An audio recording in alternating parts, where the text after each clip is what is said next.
Saudamos mais uma vez a você que está aqui participando conosco, programa Profecias Bíblicas, e nós estamos presentes também nas mídias sociais da Igreja Cristã Maranata, na TV Manaim, e é uma alegria contar com você na participação deste programa.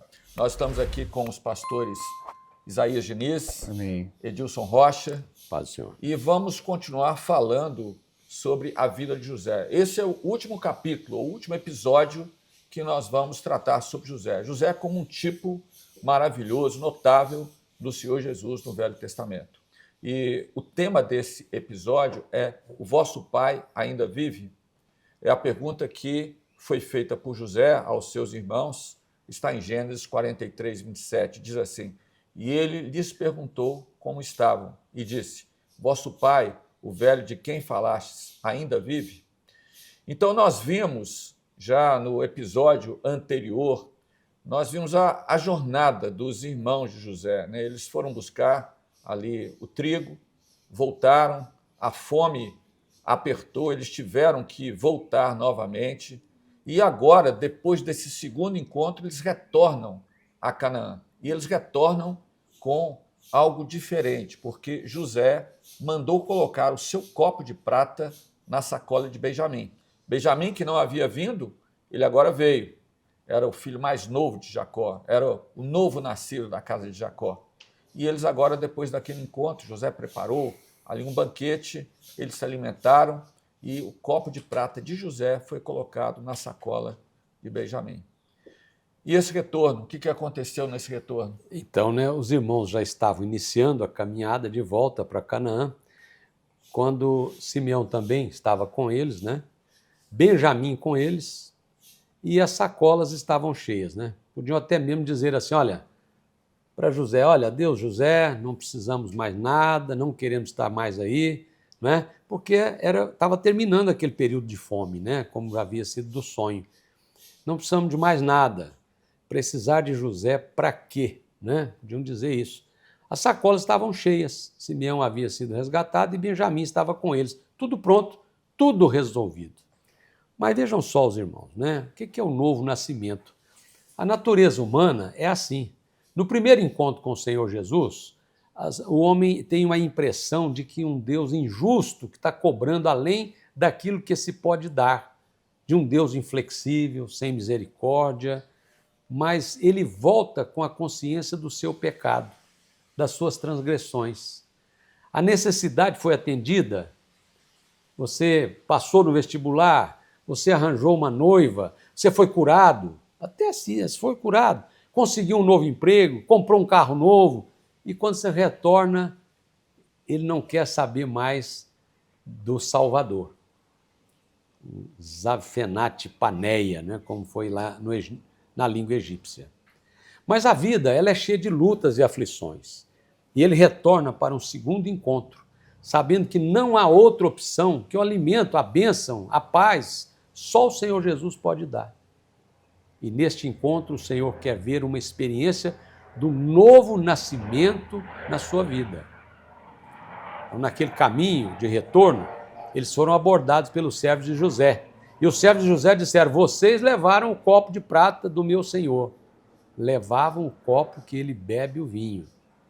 E aí veio Judá e disse: olha, meu senhor, nós somos gente boa, nós não matamos, não roubamos, não devemos nada a ninguém. Vejam que eles estavam pagando até a carga anterior que eles tinham sido devolvidos. Eles não entenderam que o Senhor estava dando de graça, Mas vocês levaram o copo do chefe.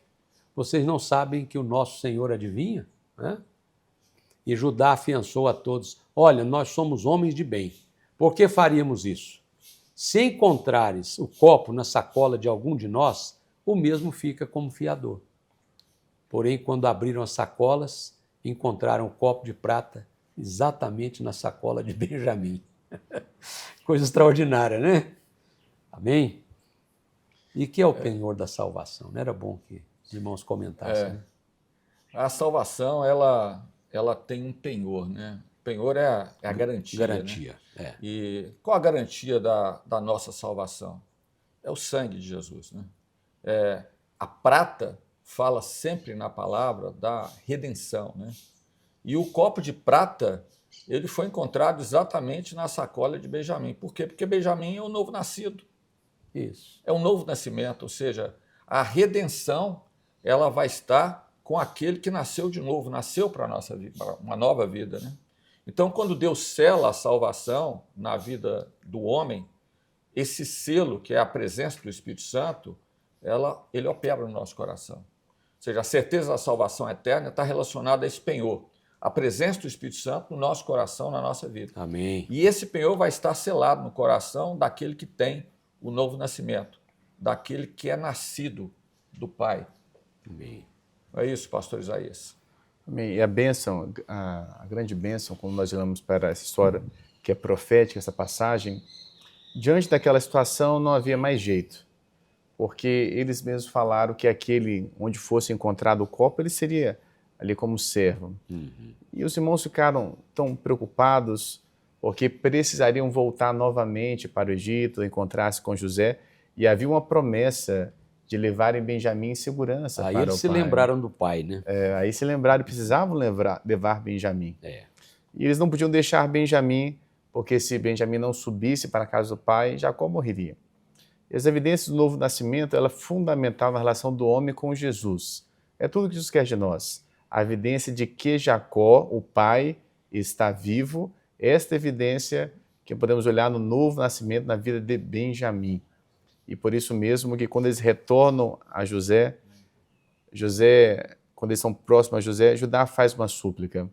E ele fala sobre a história, quando eles estiveram ali pela primeira vez, e que falaram que tinha um irmão mais novo, que tinha um pai, e que era necessário trazer esse irmão mais novo.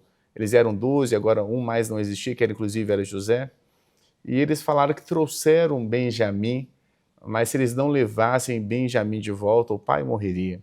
E aquilo que foi lembrado nesse episódio, no anterior, não é para nós, não é Deus morrendo, mas é Deus morrendo na vida do homem que se esquece do pai, que não reconhece o filho e que não tem a ação do Espírito Santo em sua vida. E é hora, quando os irmãos falam sobre tudo isso, é hora da confissão do homem, a lembrança do primeiro encontro, é o momento de lembrar de tudo aquilo que aconteceu, e eles começaram naquele momento a dar valor ao Pai. Amém. O pastor Getúlio sempre nos lembrava que a maior evidência da salvação é quando o homem se recorda que tem um Pai, e é o Pai que está vivo. Até lembramos aqui, numa outra oportunidade, sobre pessoas que se sentem tão sozinhas, tão desamparadas, até mesmo sem um pai, mas pior do que não ter um pai, é ter um pai vivo, você não saber que tem um pai. E isso, naquele momento, os irmãos estavam entendendo a importância do pai na vida deles, a importância de Benjamim, e estavam próximos a entender também quem era realmente aquele governador do Egito. Essa pergunta, né, que José fez é uma pergunta que ela sai lá daquele tempo, né? José viveu mais de 3.000 anos, né, 3.500 anos distante de nós, mas ela chega até hoje. Ecoa, né, nos nossos dias. Ela né? ecoa, exatamente, uma pergunta profética. Viaja, a profecia viaja no tempo, né? Exatamente, porque essa é a grande questão. Não adianta falar de Jesus, não adianta elogiar Jesus se você não tem a evidência do novo nascimento. Se você não tem evidência que o Pai é Deus, é o Pai, é aquele que estabeleceu o projeto de salvação. Se ele não está vivo, não adianta. Você pode conhecer Jesus, de certa forma, como um grande homem, como um profeta, como alguém que as pessoas até podem entender que foi um grande homem, mas Jesus é muito mais que isso. É o Filho do Deus vivo. Né? Amém. E o encontro com José, pastor Edilson? É uma coisa maravilhosa, né? Porque aí eu entendo que eles foram interceptados, né? Por causa do copo, né? Do artifício que eles usaram, né? E então nós vemos aqui o seguinte: esse momento traz de volta eles para José, e José então se revela a eles e diz assim: eu sou José. E eles pensaram: agora nós vamos morrer, porque eles se lembraram do pecado, de tudo que fizeram a José, da causa de todo o seu sofrimento. Mas José, ele disse assim, olha, não se perturbem, eu fui trazido aqui para a conservação das vossas vidas. Amém. É o perdão, né? Que coisa maravilhosa, né? Agora, pois, não vos entristeçais, nem vos pesem os vossos olhos, por me haverdes vendido para cá, porque para a conservação da vida, Deus me enviou diante da vossa face. É interessante, né, Edilson, que é para a conservação da vida, né? Porque ao homem, né, desde a criação, Deus criou o homem para louvor da sua glória. E a glória de Deus é eterna. Mas quando o homem caiu, ele perdeu a vida. Então, a vida de José ali, esse texto que foi lido, né? Para a conservação da vida, Deus me enviou diante da vossa face. Ou seja, é o projeto de salvação. Amém. Por meio do Filho, né? Amém. De Jesus. Isaías. Interessante também nesse ponto todo, quando as lágrimas, a angústia, tudo que estava acontecendo, e José se revela, eles pensaram numa condenação. E Jesus, ao invés de condenar o homem, ele veio para salvar o homem. O Senhor falou com José e seus irmãos quando ele tinha 17 anos, sobre as profecias, de como seria. Depois 22 anos se passaram e ali estava se cumprindo aquela profecia. E eles não estavam. Então José estava explicando que, apesar de tudo aquilo que aconteceu, era necessário que acontecesse para que eles pudessem ser conservados em vida. E já tinham 2 anos de fome, ia ter mais 5 ainda. Mais 5, Então, às vezes o homem acha que aquilo era o suficiente, mas não era suficiente. O suficiente agora seria morar com José. Você pode levar água, mas você não leva a fonte com Um passinho você, atrás só que eu queria comentar o seguinte, quando José vai se revelar aos seus irmãos, ele entrou para dentro, fechou as portas e ficou fora do alcance dos egípcios. Ele ficou ali na intimidade com seus irmãos, né? E diz a palavra que lá de fora se ouvia o choro deles. O choro dele. Sim. Né? É exatamente o valor do projeto de salvação, né? Amém. Ou seja, o motivo pelo qual o Senhor nos salvou, né? Custou um preço muito alto, né? Mas qual foi a solução que na verdade, José arrumou, né? Tragam meu pai. Voltem para Canaã e tragam Voltem. meu pai. Nós vamos viver juntos aqui, né? Há lugar para todos. O José, então, aqui a história, ela praticamente se encerra com esse apelo, né? Olha, eu sou José, eu vim para a salvação. Tudo isso que aconteceu foi para a salvação vossa. Jesus, ele veio, ele saiu da eternidade, ele sofreu, ele foi desprezado pelo seu próprio povo. Tudo aquilo que era necessário, Jesus sofreu como homem, muito mais do que nós, né? E, por final ainda, entregou a sua vida lá no madeiro, derramou o seu sangue para salvar a nossa vida. E ele, ali quando ele ressuscita, ele prepara um lugar para que todos pudessem estar presentes. Ou seja, prepara a eternidade, a promessa que ele fez. Na casa de meu pai há muitas moradas. Se não fosse assim, eu não teria dito, vou preparar-vos lugar. Então, o homem, né, a natureza humana de Jesus está relacionada à figura daquele que sofreu, que foi levado ao Calvário, é a figura daquele que foi ferido pelas nossas transgressões, como diz o profeta Isaías, moído pelas nossas iniquidades. Jesus foi aquele que deu a vida por nós. E a súplica aqui dos irmãos de José era: deixa-nos subir à casa do Pai. Era a súplica de Judá, né? E é a nossa súplica, porque ele está nos esperando, ele está nos aguardando. Nós precisamos levar Benjamim. Não podemos subir para a casa do Pai sem o novo nascimento. Benjamim precisa voltar. E é nesse encontro maravilhoso que Benjamim precisa estar presente, né? O Pai está nos aguardando, né? O projeto de salvação está se encerrando, né? E o grito da igreja, ele ecoa junto com o grito do Espírito Santo, né? Amém. E o Espírito e a esposa dizem: vem. Quem ouve, diga vem. Quem tem sede, venha.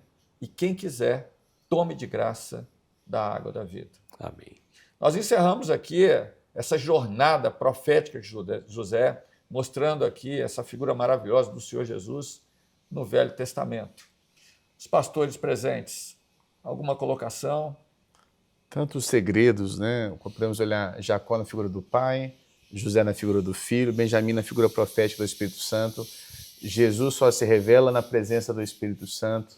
a fartura, nós podemos ver a profecia que falava sobre fome e sede sobre a terra, não fome de pão nem sede de água, mas fome e sede de ouvir a palavra do Senhor.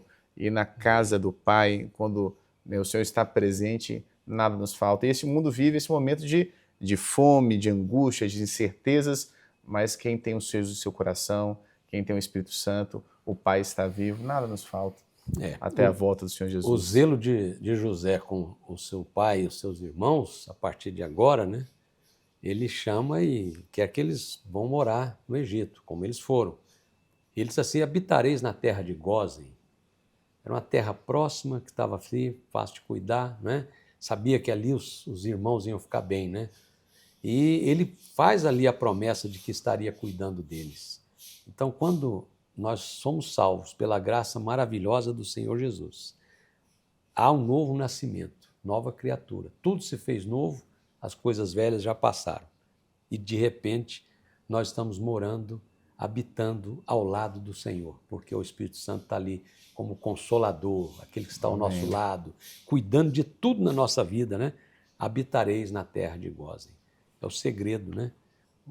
Jesus sempre tem um lugar para cuidar de nós. Amém. Amém.